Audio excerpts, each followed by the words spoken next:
ቀን ተኩል ይሆናሉ። እነዚህ 5 ቀን ተኩል ጌታችን መድኃኒታችን ኢየሱስ ክርስቶስ ለአዳም በተሰጠው ተስፋ መሰረት ከ5500 ዘመን በኋላ ከልጅ ልጅ ተወልጄ በመስቀል ተሰቅዬ መከራ ተቀብዬ አድንሃለሁ ብሎ የገባለትን የተስፋ ቃል ኪዳን የፈጸመበት ወቅት የሚታሰብባቸው ቀናት ናቸው። እነዚህ 5 ቀን ተኩል ማለት 5500 ዘመኑን የሚወክሉ የጨለማውን ዘመን የሚያሳስቡ የመከራውን ዘመን የሚያስታውሱ ቀናቶች ናቸው። እውነት ነው። እንግዲህ አንዳንዴ አባታችን ያው ብዙ ጊዜ የሚላሉ እምነት ስርዓቷ ፈጣሪዋ መተዳደሪያዋ የሆነች ሀገር ደግሞ መገለጫም አላትና ከጊዜ ወደ ጊዜ ማወቅ ያሉብንን ከእምነት ስርዓቱ ከክንውኑ ሁሉ የሚያውቁ እንዳሉ ሆኖ በልምድ ደግሞ የምናደርግ ደግሞ እንኖራለንና ምን መምሰል አለበት ክርስቲያናዊ ህይወት በአጽዋማት በጉዞ በንግግሩ በሁሉ ነገሩ መገለጫው ምንድነው ይላሉ? ሃይማኖትን በለምግባር ምውትኢቲ ሃይማኖት ያለ ስራ ሙት ናት ወይም ደግሞ የሞተ ነው።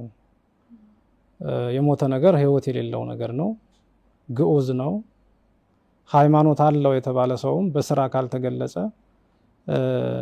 መጾም ካለበት ካልጾመ፣ መጸለይ ካለበት ካልጸለየ፣ ሃይማኖቱ በሚያዘው ቀኖናና ስርዓት መሰረት ካልተንቀሳቀሰ፣ በሰውነት መንገድ ካልሄደ ሃይማኖትን አልገለጸም ማለት ነው እና በቅድም ባነሳናቸው ዕለታት ውስጥ እያንዳንዳቸው ለመግቢያ ካነሳናቸው ቀኖች መካከል ከዕለተ እሁድ ከሆሳዕና ጀምሮ እስከ ትንሣኤ ያሉት ቀናት የየራሳቸው ስያሜና በውስጣቸው ደግሞ ስርዓት ክርስቲያናዊ ስርዓት የሚከናወንባቸው ምን ማድረግ እንዳለብንም የሚጠቁሙ አስተምህሮቶች አሏቸው። ዕለቶችም በእያንዳንዳቸው ስያሜም ጭምር አላቸው። ቅድም እንዳነሳው በመግቢያ የመጀመሪያው ዕለተ ሆሳዕና እንግዲህ ጌታችን መድኃኒታችን ኢየሱስ ክርስቶስ በዕለተ እሁድ ቤተ መቅደስ ሲገባ በምስጋና ተቀብለውታል። በምስጋና የተቀበሉት ማፈ ደቂቆ ሕፃናት አስተዳሎከ ስብሐተ፣ ፈሪሳውያን፣ ጸሐፍት፣ ሊቃነ ካህናት ታላላቅ ሰዎች አልነበሩም፣ ሕፃናት ነበሩ። ምስጋናውን ሲያቀርቡለት የነበሩት የሚጠቡ ከእናታቸው ጀርባ ላይም ያሉ ሕፃናት ጭምር ምስጋና ያቀርቡለት ነበር። አይሁድ በዚህ እጅግ በጣም ተናደው በቅንዓት ተበሳጭተው እንደነበር በማቴዎስ ወንጌል ምዕራፍ 21 ሙሉ ታሪኩ ይገለጻል እና ሕፃናት አመሰገኑ። እኛ ዝም ብንል እኛ ባናመሰግነው ሕፃናት ምስጋና አቀረቡለት። ቤተ መቅደስ ከገባ በኋላ ደግሞ ቤቴ የጸሎት ቤት እንጂ የንግድ ቤት አይደለም በማለት ያልተገባ ነገር በቤተ መቅደስ ይከናወን ስለነበረ ሻጭና ለዋጮችን ከቤተ መቅደስ አባርሯል። በዕለተ ሆሳዕና በክርስቶስ ላይ መከራ የተጠነሰሰውም የጥላቻ ሀሳባቸውና የጥላቻ መንፈሳቸውም እየጨመረ የመጣው ከዚህ ቀን ጀምሮ ነው። እንግዲህ በቤተ መቅደስ የነበሩትን አባረረ። ወደ ቤተ መቅደስ የገባው ታሪካችን እንዳይሰፋ እንጂ በአህያና በአህያ ልጅ ወይም በውርንጭላ በሁለቱም ነው እና እነዚህ ምስጢር አላቸው። ምናልባት እነዚህ ደቀ መዛሙርቱን ሁለቱን ወደ መንደር ሲደርሱ ሁለቱን ደቀ መዛሙርት የታሰረች አህያ ከነ ልጇ ታገኛላችሁ፣ ሂዱና ፈታችሁ አምጡልኝ፣ የሚጠይቃችሁ ሰው ቢኖር ጌታ ይፈልጋቸዋል በሉ የሚል ቃል ነግሯቸው ነበር።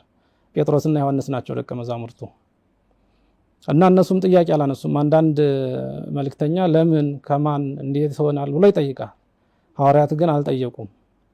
እሺ ብለው ሄደው አገኟቸው። ታስረዋል። ጥያቄ ሲቀርብም የተነገሩትን መልሰዋል።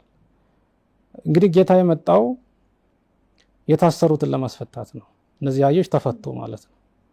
የታሰረው ማነው? የሰው ልጅ ነፍስ በሲኦል ለ5500 ዘመን በዲያብሎስ ግዞት የነበረ የሰው ልጅ ከሲኦል ባርነት ነፃ እንደሚወጣ ከዲያብሎስ እስር ነፃ እንደሚወጣ እያንዳንዱ የሚያከናውናቸው ስርዓቶች፣ ታሪኮች ሁሉ የክርስቶስን የማዳን ስራ፣ የአዳምን ድህነት፣ የሰው ልጅ ነፃነት የሚያውጁ የሚያረጋግጡ የዋዜማ እንቅስቃሴዎች ነበሩ። ስለዚህ የታሰሩት አህያና ልጇ ተፈተዋል። ከተፈቱ በኋላ ላያቸው ላይ ልብስ አድርገውባቸዋል። እንግዲህ በገጠሩ ማህበረሰብ አህያን አንዳንድ ወቅት ላይ ለፈረስ አይነት የመጋለብ አገልግሎት ይሰጣሉ፣ ወይም የጭነት አገልግሎት ከቁስ ባለፈ ሰውም ጭምር ይጠቀምባቸዋል። ነገር ግን የሚደረገው ላያቸው ላይ ምንድነው? ኮርቻ የሚባል ነው። ኮርቻ ደግሞ ሊቃውንት በምስጢር በትርጓሜ ሲናገሩ ይቆረቁራል። ልብስ ግን ለስላሳ ነው እና እነሱ ያደረጉት ኮርቻ ሳይሆን ነጠላ ወይም ልብስ ነበረ። ለስላሳ ነው እና የምትሰራላችሁ ሕግ ለሻካራ አይደለም፣ ለስላሳ ሕግ ናት ወንጌል ማለት ነው። እና የድህነትን በድህነት የምትመላለሱባት፣ በምህረት የምትመላለሱባት፣ በነፃነት የምትመላለሱባት ሕግ ነው የምሰራላችሁ ሲል ነጠላውን እንዲያደርጉባት በምስጢር ተከናውኗል። ከዛ በኋላ በአህያዋ ተጭኖ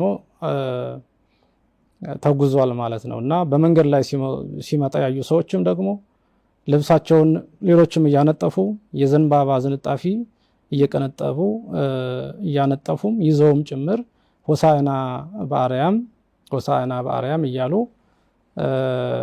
ምስጋና ያቀርቡ ነበር እና ይህንን ሆሳዕና የሚለውን ቃል በእኛ ግዕዝ ቋንቋ እንግዲህ ኦ እግዚኦ አድህን ሰው የሚል በመዝሙር 117 ላይ ተገልጾ ይገኛል። ምን ማለት ነው? አቤቱ ጌታ ሆይ አሁን አድን ማለት ነው እና የመጣው ለማዳን መሆኑን የማዳን ዋዜማ ላይ መሆኑን